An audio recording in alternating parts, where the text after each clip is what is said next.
The Wonderful Wizard of Oz by L. Frank Baum.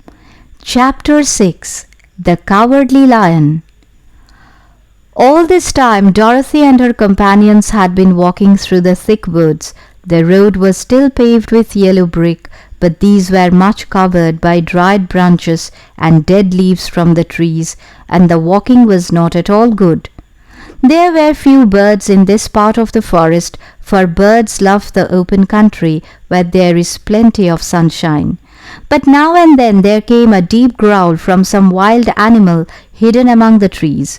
These sounds made the little girl's heart beat fast, for she did not know what made them.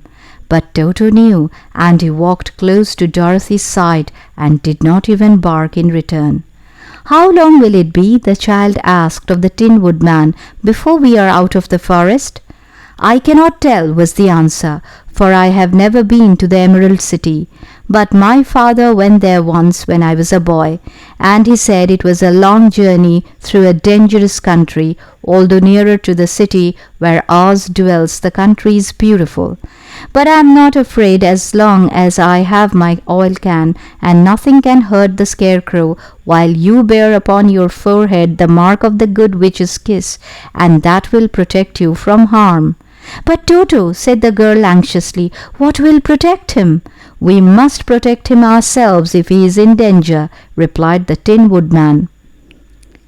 Just as he spoke, there came from the forest a terrible roar, and the next moment a great lion bounded into the road. With one blow of his paw he sent the Scarecrow spinning over and over to the edge of the road, and then he struck at the Tin Woodman with his sharp claws.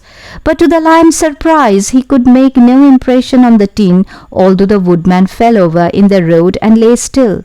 Little Toto, now that he had an enemy to face, ran barking toward the lion, and the great beast had opened his mouth to bite the dog, when Dorothy, fearing Toto would be killed, and heedless of danger, rushed forward and slapped the lion upon his nose as hard as she could, while she cried out, "Don't you dare to bite Toto! You ought to be ashamed of yourself, a big beast like you to bite a poor little dog!" "I didn't bite him," said the lion as he rubbed his nose with his paw where Dorothy had hit it. "No, but you tried to," she retorted. "You are nothing but a big coward." "I know it," said the lion, hanging his head in shame. "I've always known it. But how can I help it?" "I don't know, I'm sure. To think of your striking a stuffed man like the poor Scarecrow." "Is he stuffed?" asked the lion in surprise, as he watched her pick up the Scarecrow and set him upon his feet while she patted him into shape again. "Of course he's stuffed," replied Dorothy, who was still angry. "That's why he went over so easily," remarked the lion. "It astonished me to see him whirl around so. Is the other one stuffed also?" "No," said Dorothy, "he's made of tin," and she helped the woodman up again. "That's why he nearly blunted my claws," said the lion. "When they scratched against the tin, it made a cold shiver run down my back." "What is that little animal you are so tender of?" "He's my dog Toto," answered Dorothy. "Is he made of tin or stuffed?" asked the lion. "Neither. He's a meat dog," said the girl. "Oh, he's a curious animal and seems remarkably small. Now that I look at him, no one would think of biting such a little thing except a coward like me," continued the lion sadly. "What makes you a coward?" asked Dorothy, looking at the great beast in wonder, for he was as big as a small horse. "It's a mystery," replied the lion. "I suppose I was born that way. All the other animals in the forest naturally expect me to be brave, for the lion is everywhere thought to be the king of beasts. I learned that if I roared very loudly, every living thing was frightened and got out of my way. Whenever I've met a man, I've been awfully scared, but I just roared at him, and he has always run away as fast as he could go. If the elephants and the tigers and the bears had ever tried to fight me, I should have run myself. I'm such a coward, but just as soon as they hear me roar, they all try to get away from me, and of course I let them go."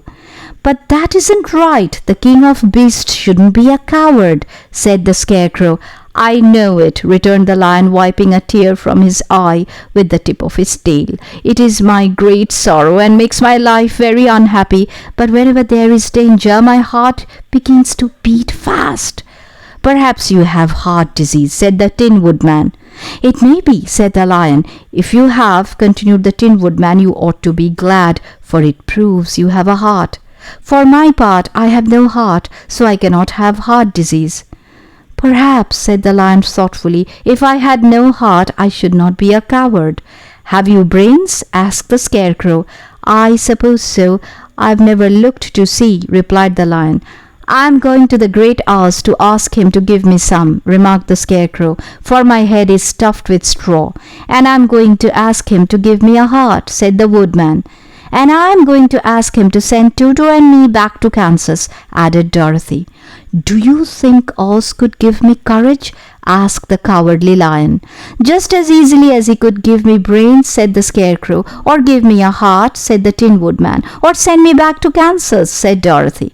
"Then if you don't mind, I'll go with you," said the Lion, "for my life is simply unbearable without a bit of courage." "You will be very welcome," answered Dorothy, "for you will help to keep away the other wild beasts. It seems to me they must be more cowardly than you are if they allow you to scare them so easily." "They really are," said the Lion, "but that doesn't make me any braver. But as long as I know myself to be a coward, I shall be unhappy." So once more the little company set off upon the journey, the Lion walking with stately strides at Dorothy's side. Toto did not approve this new comrade at first, for he could not forget how nearly he had been crushed between the Lion's great jaws, but after a time he became more at ease, and presently Toto and the Cowardly Lion had grown to be good friends. During the rest of that day there was no other adventure to mar the peace of their journey.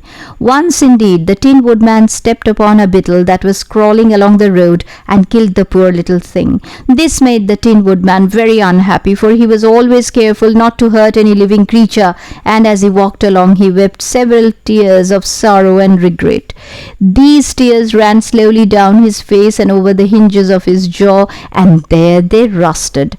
When Dorothy presently asked him a question, the Tin Woodman could not open his mouth, for his jaws were tightly rusted together. He became greatly frightened at this and made many motions to Dorothy to relieve him, but she could not understand. The Lion was also puzzled to know what was wrong, but the Scarecrow seized the oil can from Dorothy's basket and oiled the Woodman's jaws so that after a few moments he could talk as well as before. "This will serve me a lesson," said he, "to look where I step. For if I should kill another bug or beetle, I should surely cry again, and crying rusts my jaws so that I cannot speak." Thereafter he walked very carefully with his eyes on the road, and when he saw a tiny ant toiling by, he would step over it so as not to harm it. The Tin Woodman knew very well he had no heart, and therefore he took great care never to be cruel or unkind to anything. "You people with hearts," he said, "have something to guide you and need never do wrong. But I have no heart, and so I must be very careful. When Oz gives me a heart, of course, I needn't mind so much."